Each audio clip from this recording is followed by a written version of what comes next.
ప్రభుత్వం వచ్చి 2 సంవత్సరాలు అవుతుంది. 2 సంవత్సరాల్లోనే మీకు ఏదైనా అభివృద్ధి పనులు చేపట్టిందా? చేయబట్టింది మాకు. అయితే కూటమి ప్రభుత్వం వచ్చిన తర్వాత కొన్ని హామీలనేది ఇచ్చింది. ఇచ్చిన హామీలన్నీ నెరవేర్చిందా? అందులో మీరు ఏదైనా హామీలన్నీ పొందారా? హామీలన్నీ మేము పొందినాం ఇచ్చారు. మరి అందులో ఏదైనా ఒకటి చెప్పండి. మామూలుగా పెన్షన్ గురించి ఒంటరి మహిళలకి ఎన్నాళ్ళ 2,000 వచ్చి ఇప్పుడు 4,000 పెన్షన్ కూడా వస్తుంది. బస్సు ఫ్రీ, అన్ని సౌకర్యాలు బాగా జరుగుతున్నాయి. ఇప్పటికి మంచిగా జరుగుతుంది. కూటమి ప్రభుత్వం వచ్చిన తర్వాత మహిళల కోసం ప్రత్యేకంగా బస్సులని ఫ్రీగా పెట్టారు. దాని మీద మీ అభిప్రాయం ఒక మాటలో చెప్పండి. ఫ్రీ బస్సుగా ఫ్రీగా ఆధార్ కార్డులు పట్టుకొని వెళ్తున్నాం. ఎక్కడికి వెళ్ళాను ఆధార్ కార్డులు పట్టుకొని వెళ్తున్నాం. ఎక్కడికి వెళ్ళి సరే. గత ప్రభుత్వం పోల్చుకుంటే ఈ ప్రభుత్వం ఏ విధంగా పనిచేస్తుంది? ఇప్పుడు చాలా బాగుందమ్మా. అంతనా ఇప్పుడు ప్రతిదీ ఫ్రీ పోలీసులు, తర్వాత అంతే ఫ్రెండ్స్ అంతా బాగానే ఉంటుంది. ఇప్పుడు పెంచడానికి బాగానే జరుగుతుంది. అన్నదాత చిట్టిబాబు 20,000 ఇస్తున్నాం పిల్లలకి. ఈ ప్రభుత్వంలోని మీ గ్రామంలో అభివృద్ధి పనులు కానీ ఏమైనా జరిగాయా? జరిగాయండి. ఏడు జరిగింది మీ గ్రామంలో అభివృద్ధి పని? రోడ్డు వేసారండి. అంట్లకి బాగానే సౌకర్యంగా ఉంది. రోడ్లు వేసారు, అంత బాగానే ఉంది. ఇప్పుడు ఏదన్నా ఎక్కడన్నా చెత్తకి కూడా వస్తున్నారు. సెక్రటరీ గారు ఫోటోలు తీయడం అన్ని చేస్తున్నారు. ఎప్పుడు ఏ ఈదికి ఐదు తిరుగుతున్నారు, చేస్తున్నారు. స్కూల్లో పిల్లలకి కూడా భోజనాలు అంతా ఏర్పాట్లుగా బాగానే ఉంటుంది. నేను ఆయా కింద చేస్తున్నాను స్కూల్లోని. అక్కడ డబ్బులు కూడా బాగానే వస్తున్నాయి నెలలకి. మీకు ఏదైనా సమస్య వచ్చినప్పుడు కూటమి నాయకులు మీపై ఏ విధంగా స్పందిస్తున్నారు? ఏదన్నా సమస్య వచ్చినప్పుడు పెద్దలు అడిగితే పెద్దలు బాగానే మనల్ని ఆదరిస్తున్నారు. గత ప్రభుత్వమే పోల్చుకుంటే కూటమి ప్రభుత్వం వచ్చిన తర్వాత ఏ విధంగా ఉంది? బాగుంది, బాగా చేస్తుంది. మా వాహన మిత్ర డబ్బులు కూడా పడ్డాయి. ఏ ఇబ్బంది లేదు, బాగా జరిగింది. అదే వాహన మిత్ర అంటున్నారు కదా, గత ప్రభుత్వంలో ఏ విధంగా అమౌంట్ అనేది ఇచ్చారు, ఈ ప్రభుత్వంలో ఏ విధంగా ఇచ్చారు? అంటే పోయిన గతంలో 10,000 ఇచ్చారు. ఈ గతం మళ్ళీ 5,000 పెంచారు, 15,000 ఇస్తున్నారు. బాగానే ఉందండి. మరి కూటమి ప్రభుత్వం ఇచ్చిన హామీలు అన్ని నెరవేరుస్తున్నారా? నెరవేరుస్తున్నారు. ఒకటి చేసుకుంటూ వస్తున్నారు. మరి అన్నీ ఒకసారి అవ్వ కదండి, ఇబ్బందిలో ఉంది. మరి అలా చేసుకుంటూ వస్తున్నారు. మరి ప్రభుత్వం వచ్చిన తర్వాత మీ గ్రామంలో అభివృద్ధి పనులు ఏం చేపట్టారా లేదా? చేస్తారండి. రోడ్లు అవి శాంక్షన్ అయ్యి రోడ్డుది అభివృద్ధిగా చేస్తారు. తవ్వారు మొన్న. పర్లేదు, బాగా చేస్తున్నారు. గత ప్రభుత్వం పోల్చుకుంటే ఈ ప్రభుత్వం ఏ విధంగా ఉంది? బాగుందా? బాగుంది. స్కూల్ పిల్లల డబ్బులు బాగా పడ్డాయి. ఏ ఇబ్బంది లేదు. ఇబ్బంది వచ్చా మళ్ళీ పెడితే మళ్ళీ అంటే డబ్బులు కూడా పడిపోయి బాగానే ఉందండి. మన ఆంధ్రప్రదేశ్కి ఎటువంటి నాయకుడు అవసరం అనుకుంటున్నారు?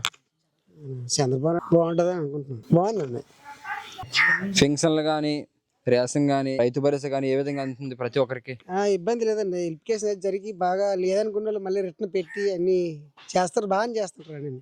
బాగుందండి. ప్రభుత్వం వచ్చిన తర్వాత మీకు ఏదైనా సమస్య ఉంటే అధికారులు ఏ విధంగా స్పందిస్తున్నారు? వెంటనే స్పందిస్తున్నారు. ఏదైనా ఇబ్బంది వస్తే వెంటనే అప్లికేషన్ పెట్టమంటున్నారు. వెంటనే చేస్తున్నారు. ఏ ఇబ్బంది లేదు. కూటమి ప్రభుత్వం వచ్చిన తర్వాత డిప్యూటీ సీఎం పవన్ కళ్యాణ్ తన పనితీరు ఏ విధంగా ఉందో చెప్పండి.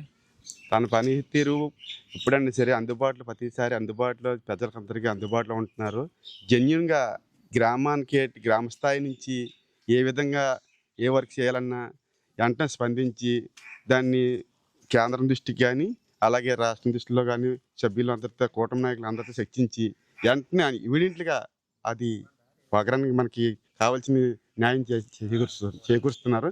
పవన్ కళ్యాణ్ గారు అంత యాక్టివ్గా చేస్తున్నారంటే ఇప్పుడు వరకు ఏ నాయకుడు కూడా అంత యాక్టివ్గా, ఎంతమంది నాయకులు వచ్చారు అంత యాక్టివ్గా చేయలేదు. కానీ ఇంకా గ్రామ స్థాయి నుంచి కూడా అభివృద్ధి అవ్వాలని నేను నా తరపున ఇంకా మన గ్రామం నుంచి కూడా ప్రజలందరికీ కూడా అతను చేసే మంచి పనులు తెలియపరచడానికి మాకు ఎంతో ఆనందంగా ఉంది. ఎందువల్లంటే ఒక నాయకుడు లక్షణాలు ఎలా ఉంటాయి అనేది కూడా కొత్తగా వస్తారు ఏదో చేస్తారు అనుకుంటుంది కాకుండా అన్ని విధాలు కూడా కష్టపడి సొంత డబ్బులతో నిధులన్నీ ఇచ్చి చాలా వరకు బాగా చేస్తున్నారు. ఇప్పుడు వచ్చిన నాయకుల్లో అంతలో బెస్ట్ నాయకుడిగా చంద్రబాబు నాయుడుతో పాటు అంత అనుభవంతో కలిసి తన రాజకీయ భవిష్యత్తులన్నీ కూడా తీర్చిదిద్దేలాగా పవన్ కళ్యాణ్ కూడా ముందుకు వెళ్తున్నారు. చాలా సంతోషంగా ఉంది. కూటమి ప్రభుత్వం వచ్చిన తర్వాత హామీలని ఇచ్చిన హామీలు మాట తప్పకుండా నెరవేర్చిందా లేదా? అంటే మాట తప్పకుండా అంతే. రైతులకి కొద్దిగా లేట్ అయిన రైతుకి జరిగే కార్యక్రమాలు, రైతు భరోసా కానీ ఇంకా రైతుకు సంబంధించిన ఏ విషయమైనా కానీ రైతుకి ఏటేటి కావాలనేది కూడా ఫీల్డ్ మీదకి వచ్చి ఎంక్వైరీ చేసి రైతు ప్రాబ్లం తెలుసుకోవాలని బాగా ఉంది. ఎందువల్లంటే ఏదో మన తీర్మానం ఇస్తున్నారు అని కాకుండా ఇంకా లబ్ధిదారులు పూర్తిగా లబ్ధి చేకూర్చలేదు. చాలా వరకు మంచి పని చేస్తున్నారు. అది లబ్ధిదారు రాబడికి అందుబాటులో లేదు. అది తెలియటానికి మీరు ప్రజల వద్దకు వచ్చి నాయకుల ద్వారా కార్యకర్తల ద్వారా వచ్చి జనాల్లో మోటివేట్ చేస్తే బాగుంటుంది. ఇంకా మామగారు కూటమి ప్రభుత్వం వచ్చిన తర్వాత మీకు పెన్షన్ అనేది టైంకి అందిస్తుందా లేదా? అందేస్తుందండి, అందుతుంది. మామగారు కూటమి ప్రభుత్వం వచ్చిన తర్వాత కొన్ని హామీలు అనేది ఇచ్చింది కదా, అవన్నీ నెరవేరుస్తుందా లేదా? నెరవేరుతుంది. మరి ప్రభుత్వం వచ్చిన తర్వాత మీ ఊర్లో ఏమైనా రోడ్లు కానీ కాలాలు కానీ ఏం వేసారా? వేసినారమ్మా, రోడ్డు వేసినారు. రోడ్డు అయితే వేసారా? మరి గత ప్రభుత్వం పోల్చుకుంటే ఈ ప్రభుత్వం ఏ విధంగా పనిచేస్తుంది? బాగుంది. అప్పుడు బాగుంది. మీకు సీఎంగా ఎవరు వస్తే బాగుంటుంది అనుకుంటున్నారు? ఎవరు వస్తారా? చంద్రబాబు నాయుడు.